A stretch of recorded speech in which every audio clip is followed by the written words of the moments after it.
بچوں کا دل و دماغ علم کے اندر، قرآن کریم کے اندر کیوں کام نہیں کر رہا ہے؟ بچوں کا ذہن قرآن کی طرف کیوں نہیں جا رہا ہے؟ دین کی طرف کیوں نہیں جا رہا ہے؟ اس کی اصل وجہ، سب سے بڑی وجہ یہ ہے کہ گھروں کے اندر ماؤں کے پاس دین نہیں ہے۔ اگر ماں دیندار ہو، ماں پرہیزگار ہو، اولاد کبھی ناکام نہیں ہو سکتی ہے، کیونکہ بچے کا سب سے پہلا مدرسہ، سب سے پہلی یونیورسٹی، سب سے پہلا کالج، سب سے پہلے پلنے کی جگہ، سب سے پہلے تربیت کی جگہ ماں کی گود ہوتی ہے۔ اگر ماں کی گود سے بچہ اچھا نکلا ہے، پرورش اچھی ہوئی ہے، تو پھر وہ بچہ کامیاب ہوگا۔ اور ہماری ماؤں کے پاس، بہنوں کے پاس دین ہے ہی نہیں۔ دین کو سیکھنا، دین کو سمجھنا ان کے من میں، ان کی مرضی میں، ان کے دل و دماغ میں ہے ہی نہیں۔ کیوں نہیں ہے بھائی؟ مرد ہی کوشش کرتے ہیں، مرد ہی کوشش نہیں کرتے ہیں کہ وہ اپنی بیویوں کو، اپنی بہنوں کو، اپنی بیٹیوں کو دینی تعلیم سے وابستہ کریں، کوشش نہیں کرتے ہیں بالکل۔ اور آج کے زمانے میں موبائل، اس موبائل نے سارا بیڑا گرک کر رکھا ہے، سارا بیڑا گرک کر رکھا ہے۔ شادی ہوئی اور موبائل پہلے آ گیا، موبائل لا کے پہلے دے دیا۔ دینی تعلیم سے کوئی مطلب نہیں ہے، دین سے کوئی مطلب نہیں ہے، نماز سے کوئی مطلب نہیں ہے، قرآن کریم پڑھی ہے نہیں پڑھی ہے کوئی مطلب نہیں ہے۔ بس کیا ہے، گھر کے اندر لاتے ہی بڑا موبائل دے دیا، اس میں کچھ بھی کرو، کچھ سوچتا ہی نہیں ہے انسان۔ میرے بھائیو یاد رکھو، اللہ تعالیٰ رسی کو چھوڑتا رہتا ہے، چھوڑتا رہتا ہے، لیکن جس دن کھینچتا ہے نا، جس دن کھینچتا ہے نا، سر کا خون قدموں میں آ کے بڑھ جاتا ہے۔ جس دن اللہ کا غضب نازل ہوگا، پتہ چل جائے گا، پتہ چل جائے گا اللہ کتنا بڑا ہے، کتنا بڑا ہے اللہ۔ سب سے بڑی وجہ یہ ہے کہ ہماری ماں کے پاس دین نہیں ہے۔ دوسری بات میں ایک واقعہ ہے کہ ایک بچہ اپنے والد کے ساتھ، اپنے باپ کے ساتھ کہیں جا رہا تھا، تو اس نے سائیکل، ایک بچے کو سائیکل چلاتے ہوئے دیکھا، تو اس بچے نے کہا کہ ابا یہ اللہ کتنا بڑا ہے۔ تو اس کے باپ نے کہا کہ بیٹے اوپر ہوائی جہاز جا رہا تھا۔ تو اس کے باپ نے کہا بیٹے کہ اوپر دیکھنا ذرا یہ کیا ہے، کیا جا رہا ہے؟ کہنے لگا کہ یہ ہوائی جہاز جا رہا ہے۔ باپ نے کہا کتنا بڑا ہے؟ کہنے لگا اتنا چھوٹا ہے کہ مجھے دکھ ہی نہیں رہا ہے۔ کیونکہ وہ دور تھا نا، ہوائی جہاز دور تھا، تو اس کو چھوٹا سا، بہت چھوٹا سا دکھ رہا تھا۔ پھر اس کے والد صاحب اس کو کہاں لے کر گئے؟ ایئرپورٹ پہ، ایئرپورٹ پہ لے کے گئے۔ پھر اس سے کہا کہ بیٹے ہوائی جہاز دکھائے۔ کہنے لگا بیٹے بتانا ذرا کہ ہوائی جہاز کتنا بڑا ہے؟ بیٹا کہنے لگا ابا جان وہ یہ تو جہاز بہت بہت بہت بڑا ہے۔ باپ نے کہا بیٹا جو جتنا ہی قریب ہو کر اللہ کو دیکھتا ہے، جتنا ہی اللہ کے قریب ہو جاتا ہے، جتنا ہی اللہ کے قریب ہو کر دیکھتا ہے، اللہ تعالیٰ اس کو اتنا ہی بڑا نظر آتا ہے۔ جتنی دور سے اللہ کو دیکھتا ہے، اللہ اس کو چھوٹا نظر آتا ہے، لیکن جو بندہ اللہ کے قریب، جتنا ہی اللہ کے قریب ہوگا، وہ اللہ تبارک و تعالیٰ بہت بڑا اس کو دکھے گا۔ اللہ ہر چیز پر قادر ہے۔ کبھی کبھار ہمارے پہ مصیبتیں آ جاتی ہیں، پریشانی آ جاتی ہیں، ہم گھبرانے لگتے ہیں، شکوہ شکایت کرنے لگتے ہیں کہ ہمارا اتنا نقصان ہو گیا، ہمارا یہ ختم ہو گیا، وہ ختم ہو گیا، لاکھوں کی جائیداد چلی گئی، مال و دولت چلا گیا۔ بہت پریشان ہو جاتے ہیں، شکوہ شکایت کرنے لگتے ہیں، اے اللہ تم نے کیا کر دیا، اے اللہ ہمارا ہی بگاڑنا تھا، ایسی ایسی شکایتیں کرنے لگتے ہیں۔ میں ایک بات بتا دوں آپ کو کہ ایک چڑیا نے اپنا گھونسلہ بنایا، پیڑ کے اوپر اپنا گھونسلہ بنایا، گھونسلہ بنا کے تیار کر دیا بالکل. اور جب گھونسلہ بن کے بڑھیا اچھی طرح تیار ہو گیا تو ایک آندھی سی طوفان سا آیا، اور طوفان آنے کے بعد وہ اس کا گھونسلہ سارا کا سارا طوفان میں غرق ہو گیا. سارا کا سارا جتنی اس نے محنت کی تھی سب برباد ہو گیا. تو اس چڑیا نے اللہ سے شکایت کی کہ اے پروردگار، میں نے بہت مشکل سے اپنا یہ گھونسلہ بنایا تھا، اور تو نے طوفان بھیج کے میرا گھر برباد کر دیا، میرا گھر توڑ دیا. اللہ نے کہا کہ تجھے نہیں پتا ہے، جو میں جانتا ہوں تجھے نہیں پتا ہے. تو نے بہت محنت کی ہے گھونسلہ بنانے میں، اور بہت محنت سے اپنا گھر تیار کیا ہے، اور جب تیار ہو گیا تیرا گھر تو ایک طوفان کے ذریعے اس کو ہلاک کر دیا گیا. جتنا میں جانتا ہوں تجھے نہیں پتا ہے. تو اللہ نے کیا بتایا اس سے کہ ایک سانپ تجھے اور تیرے بچوں کو کھانے کی نیت سے تیرے قریب آ رہا تھا، تیرے گھونسلے کے پاس آ رہا تھا. اور جب تو نے طوفان دیکھا کہ گھونسلہ گر جائے گا، میرا گھر خراب ہو جائے گا، تو اپنے بچوں کو لے کر کے دوسری جگہ چلی گئی. اور اللہ نے بتایا کہ اگر میں طوفان نہ بھیجتا، تیرا گھونسلہ نہ گرتا، تو اسی گھونسلے میں بیٹھ جاتی، اور وہ سانپ آ کر تیرا اور تیرے بچوں کا شکار کر جاتا. چڑیا کہنے لگی اللہ میں معافی چاہتی ہوں کہ میں نے سوچا نہیں، بے شک تو بہت بڑا کریم ہے، بہت بڑا رحیم ہے. اسی طرح اگر انسان بھی یہ سوچ لے کہ میرا چھوٹا موٹا نقصان ہو جاتا ہے تو اس کے ذریعے کیا پتا کتنی بڑی مصیبت، کیا پتا کتنی بڑی پریشانی ہمارے سر سے اتر گئی ہو. تو پریشانی، مصیبت اترنا اور نقصان کا ہونا، اس کا مطلب یہ ہوتا ہے کہ اگر ذرا سا نقصان ہو گیا کسی بھی چیز کا، کوئی چیز خراب ہو گئی، کوئی چیز چوری ہو گئی، کوئی کہیں چلی گئی، کوئی غائب ہو گئی، تو اس کا مطلب یہ نہیں ہے کہ یہ غائب ہو گئی مل نہیں سکتی. اس کی کیا پتا اس چیز کے ذریعے سے اللہ تبارک و تعالیٰ نے کتنی بڑی مصیبت تمہارے اوپر سے ڈال دی. بہت سارے عذابات ایسے ہیں اللہ تعالیٰ کے جو جانوروں کو برداشت کرنا پڑتا ہے، درختوں کو برداشت کرنا پڑتا ہے، لیکن ہمارے تک نہیں پہنچنے دیتا. کیوں؟ اللہ کے نبی صلی اللہ علیہ وسلم نے جب موت کا وقت قریب تھا، اللہ کے نبی نے فرمایا تھا کہ اے اللہ، کہ جس طرح تو نے دیگر مخلوق کو عذاب دے کے ہلاک کیا، کسی کو پتھر کے ذریعے ہلاک کر دیا، کسی کو ساتوں آسمان سے اوپر سے نیچے ڈال دیا، کسی کو جبریل امین نے چیخ مار کر تباہ و برباد کر دیا. اے میرے پروردگار، میری اس امت کو ایسا عذاب نہ دینا. کیا فرمایا تھا کہ میری اس امت کو ایسا عذاب نہ دینا. کتنا بڑا رحم دل تھا وہ انسان، کتنا بڑا رحم دل تھا کہ ہم خود موت کے سکنجے میں ہیں. اور جب اللہ کے نبی صلی اللہ علیہ وسلم کی روح قبض کرنے لگے، روح نکالنے لگے، تو بہت درد ہونے لگ گیا. کہنے لگے اسرائیل درد ہو رہا ہے. تو اسرائیل علیہ السلام نے کہا کہ اللہ کے نبی، میری کیا اوقات ہے آپ کو درد دینے کی، میری کیا اوقات ہے آپ کو تکلیف پہنچانے کی. اللہ کے نبی نے فرمایا کہ تو تکلیف دینا نہیں چاہتا ہے، اور مجھے اتنی تکلیف ہو رہی ہے، اور تو جس کی روح قبض کرتا ہوگا اسے کتنی تکلیف ہوتی ہوگی. تو فرشتے نے کہا کہ وہ تو ہوتی ہے.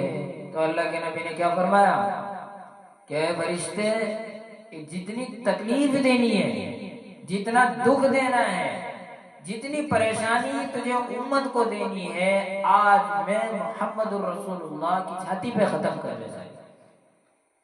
کیا فرمایا کہ جتنی تکلیف تجھے امت کو دینی ہے، جتنی پریشانی امت کے ہر فرد کو دینی ہے، جتنا بھی دکھ دینا ہے، وہ سارا کا سارا آج میرے پہ ختم کر لے، میری امت کو دکھ نہ دینا. اور آج ہم اور آپ کیا کر رہے ہیں؟ اس نبی کے لیے ہم کیا کر رہے ہیں کہ جس کو اللہ تبارک و تعالیٰ نے معراج پہ بلایا، اللہ نے اپنا محبوب بتایا، معراج پہ اللہ نے انعاموں سے نوازا، اور وہ انعام کیا دیے تھے؟ اللہ نے 50 وقت کی نمازیں اور 1 سال کے رمضان تھے، لیکن دھیرے دھیرے دھیرے دھیرے کر کر کے 5 وقت کی نمازیں دے گئی۔ اب انسان یہ 5 وقت کی بھی نمازیں نہیں پڑھتا۔ بتاؤ، کسی کے پاس نماز پڑھنے کے لیے ٹائم ہی نہیں ہے۔ آج ہم صحیح سلامت ہیں، آج سجدہ کرنے کی طاقت ہے ہمارے اندر، رکوع کرنے کی طاقت ہے ہمارے اندر، نماز میں کھڑے ہونے کی طاقت ہے ہمارے اندر، لیکن مسجد میں نہیں جاتے ہیں، مسجد میں نہیں جاتے ہیں، اللہ کے سامنے جھکنے کے لیے تیار نہیں ہیں، اللہ کے سامنے سر جھکانے کے لیے تیار نہیں ہے۔ میرے بھائیوں، ایک دن ایسا بھی سن پہ آئے گا کہ سجدہ کرنا چاہو گے لیکن خدا سجدہ نہیں کرنے دے گا، رکوع کرنا چاہو گے رکوع نہیں کرنے دے گا، اللہ کے سامنے کھڑے ہونا چاہو گے اللہ کھڑے نہیں ہونے دے گا، گناہوں کی معافی مانگنا چاہو گے لیکن اللہ مانگنے نہیں دے گا۔ ایسے ایسے اوقات، ایسے ایسے وقت بھی انسان پہ آ جاتے ہیں۔ اسی لیے جو کرنا ہے اب کرو۔ عبادت نہیں کری تھی، اتنے دن پیچھے چھوڑ گئے، چلو کوئی بات نہیں ہے، اللہ بہت بڑا ہے، اللہ بہت بڑا معاف کرنے والا ہے۔ ہم نے پیچھے نمازیں نہیں پڑھی ہے، پچھلے سال گزر گئے، ہماری زندگی گزر گئی، ہم نے نماز نہیں پڑھی ہے، ہم نے دین کے کام نہیں کیے ہیں، ہم نے دین نہیں سیکھا ہے، چلو کوئی بات نہیں، آ جاؤ، ابھی ہمارے اندر ہوش حواس ہے، ہم ہوشدار ہیں، ہمارے اندر عقل سلیم ہے، ہم اچھا سوچتے ہیں، اچھا پہنتے کھاتے پیتے ہیں، آ جاؤ، ہم سارے کے سارے پچھلے گناہوں کی معافی مانگتے ہیں، اللہ سے توبہ کرتے ہیں کہ اللہ ہم نے جو پچھلے گناہ کیے ہیں اللہ معاف کر دے، آئندہ ہم گناہ نہیں کریں گے۔ ہم نے پچھلے نمازیں چھوڑ دی، پیچھے ہم نے نمازیں نہیں پڑھی ہے، ہم اللہ سے معافی مانگ لیں، اللہ ہم نے نمازیں نہیں پڑھی ہے، ہم ان نمازوں کو قضا کرنے کا ارادہ کریں گے، ارادہ کرتے ہیں قضا کریں گے نمازوں کو، اور جو نمازیں چھوٹ گئی ہیں ان کا گناہ جو ہے اللہ میں تجھ سے معافی مانگتا ہوں، اللہ معاف کر دے، ہم اپنی نمازوں کو قضا کر لیں گے۔ آج سے ہی نیت میں کر لو، کیا پتہ سجدے کی طاقت نہ رہ جائے کل، کیا پتہ کل کھڑا ہونے کی طاقت نہ رہے، کیا پتہ ہمیں نیت باندھنے کی طاقت نہ رہے کل۔ ایک بزرگ سے کسی نے پوچھا کہ حضرت موت کی تیاری کب کرنی چاہیے؟ کیا پوچھا کہ موت کی تیاری کب کرنی چاہیے؟ تو بزرگ نے جواب دیا کہ مرنے سے 1 دن پہلے موت کی تیاری کر لو بس۔ اب کسی کو کیا پتا بھائی کس دنوں مرے گا، وہ کہنے لگا کہ بھائی ہمیں تو پتہ ہی نہیں کس دن موت آ جائے گی، تو اللہ والا نے جواب دیا کہ جب تجھے پتہ نہیں ہے کس دن موت آئے گی تیری، تو پھر تو اپنی نمازوں کو، اپنی عبادات شروع کیوں نہیں کرتا ہے؟ موت کی تیاری ابھی سے کر۔ جب موت کا ہی نہیں پتہ ہے کب آئے گی موت، تو یہ سمجھ کیا پتہ ابھی موت آ جائے۔ تو اس لیے موت کسی کو بتا کے نہیں آتی ہے کہ ہم تمہارے پاس آنے والے ہیں، اسی لیے موت کی تیاری کا دن یہی ہے کہ ہم روزانہ توبہ و استغفار کرتے رہیں، اپنے گناہوں کی معافی مانگتے رہیں۔ آج دیکھو بہت سارے ہیں، صبح اٹھتے ہی فجر کی اذان، فجر میں اٹھتے ہی، فجر سے پہلے اٹھے یا کبھی بھی اٹھے، صبح اٹھتے ہی انسانوں کا دل و دماغ، ذہن سارا موبائل کے اوپر جاتا ہے، کسی کو قرآن کریم کھولنے کی توفیق ہی نہیں ہوتی۔ تو ماشاءاللہ مدرسے کے طلبہ ہیں جو قرآن کریم پڑھتے ہیں، باقی دنیا کے اندر کسی کو توفیق نہیں ہوتی کہ قرآن کریم کھول لے۔ عورتوں کا تو مسئلہ ہی نہ پوچھو کچھ، عورتوں کا تو مسئلہ ہی نہ پوچھو کچھ۔ اگر صبح اگر عورتیں صبح فجر کی نماز جس دن پڑھیں گی نا، جس دن نماز پڑھیں گے فجر کی، جس دن فجر کی نماز پڑھیں گی، فجر کی نماز کے بعد ایسے بیٹھیں گی جیسے فرشتہ ہے، ایسے بیٹھیں گی جیسے بہت بڑا فرشتہ ہو، اور جو روپٹہ باندھ رکھا ہوگا، بھائی اتنے اشراق کا ٹائم نہیں ہو جائے گا، اتنے روپٹہ نہیں کھلنا ہے، روپٹہ نہیں کھلنا، کیوں بھائی ادھر ادھر کی دیکھنے والی آئیں گی، ادھر ادھر کی دیکھیں کہ جو کوئی دیکھے گا کہ بھائی ہم نماز پڑھیے، نماز پڑھیے، اور قرآن کریم پڑھنا پتہ ہی نہیں چلتا کیا پڑھ رہی ہے بھائی، قرآن کریم پتہ ہی نہیں چلتا کہ کرتی رہو، بس منہ کی آواز آئے گی، اور باقی کوئی الفاظ آپ قریب جا کے سمجھنا چاہو الفاظ سمجھ نہیں سکتے ہو، کیا فائدہ ایسا قرآن پڑھنے سے؟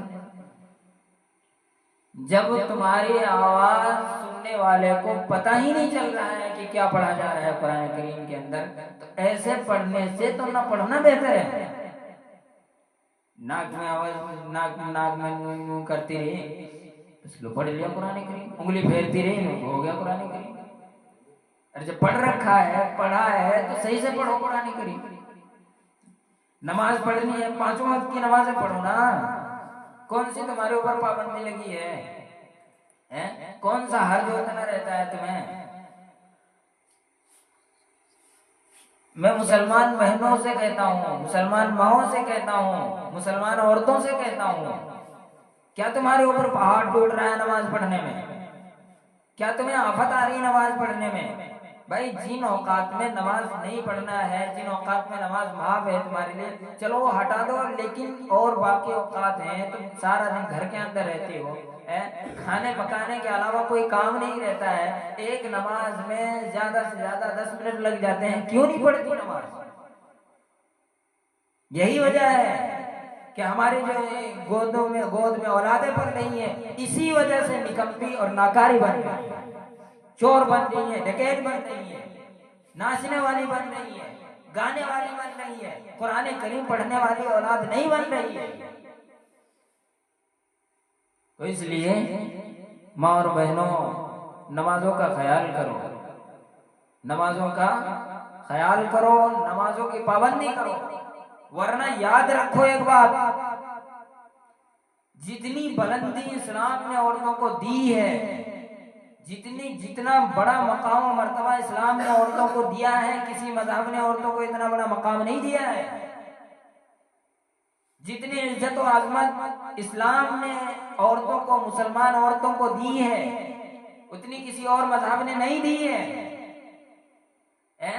دوسروں کے سامنے مسخرہ کرنے سے اسلام منع کرتا ہے، دوسروں کے سامنے، غیر محرم کے سامنے چہرہ کھولنے سے اسلام منع کرتا ہے، بے پردہ بازار میں جانے سے اسلام منع کرتا ہے، گلی کوچوں میں، بازاروں میں اسلام گھومنے سے منع کرتا ہے، کام وغیرہ جو باہر کے کام ہیں ان کاموں سے اسلام منع کرتا ہے۔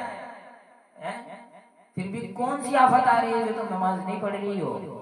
کون سی آفت آ رہی ہے تمہارے اوپر جو تم اللہ کے سامنے سجدہ نہیں کرنا چاہتی ہو؟ یاد رکھو، جتنی بلندی، جتنا مقام و مرتبہ، جتنی عزت و شہرت اسلام نے تمہیں دی ہے، اگر گناہگار بندی بن کر کے یہاں سے گئی، اتنا ہی زیادہ اللہ تبارک و تعالیٰ قیامت میں ذلیل کرے گا، اتنا ہی زیادہ ذلیل کرے گا۔ اسی لیے اپنے ہوش و حواس سنبھالو اور قرآن کریم کے بتائے ہوئے طریقے پر چلو، اور نمازوں کی پابندی کرو، اپنے اولاد کی اچھی تربیت کرو، اچھی پرورش کرو، دین سکھاؤ انہیں، اللہ اللہ کی لوریاں سناؤ، اللہ اللہ۔ بہت بچپن میں بہت پرانا زمانہ گزر گیا ہے کہ پرانے زمانے کی جو بوڑھی عورتیں تھیں، وہ جو بچوں کو گود میں لیا کرتے تھے تو کیا کریں، اللہ اللہ اللہ کرتی رہتی تھی، کرتی تھی نہیں کرتی تھی، اللہ کا نام، بچوں کو گود میں لے کے اللہ کا نام لیتی تھی، تو وہی کیا بنے بچے، محدث بنے، مفکر بنے، داعیہ دین بنے، قاری قرآن بنے، اچھے اچھے بنے۔ اب کیا ہے، بچوں کو گود میں لے لیا، فلاں گانا چل رہا ہے، فلاں گانا چل رہا ہے۔ یاد رکھو، گانا گانے والیوں، گانا سننے والیوں، قیامت کے دن تمہارے اندر شیشہ پگھلا کر تمہارے کانوں کے اندر ڈالا جائے گا، شیشہ پگھلا کر کانوں کے اندر ڈالا جائے گا۔ یہ نہ سمجھیں کہ عورتوں، جتنی عورتوں کو عزت و مرتبہ دی ہے اتنا ہی زیادہ ذلیل بھی ہونا پڑے گا، جتنا مقام و مرتبہ ہے اتنا ہی بڑا گناہ بھی ہوگا۔ اسی لیے میں کہتا ہوں کہ عورتوں، بچوں کی سب سے پہلی درسگاہ، سب سے پہلی یونیورسٹی، سب سے پہلا کالج، سب سے پہلا مدرسہ ماں کی گود ہے۔ اس ماں کی گود کو سنبھالو، اولاد اپنے آپ سنبھل جائے گی۔ ماں کو دین سکھاؤ، ماں کو اس پر عمل کرنے کی ترغیب دو، اولاد اس کی گود سے خود بخود تربیت والی نکلے گی، تربیت پا کر نکلے گی۔ اسی لیے میں سب سے گزارش کرتا ہوں کہ اپنے گھروں کے اندر دین کا ماحول بنائیں، دین کا ماحول بنائیں، پردے کا اہتمام کریں۔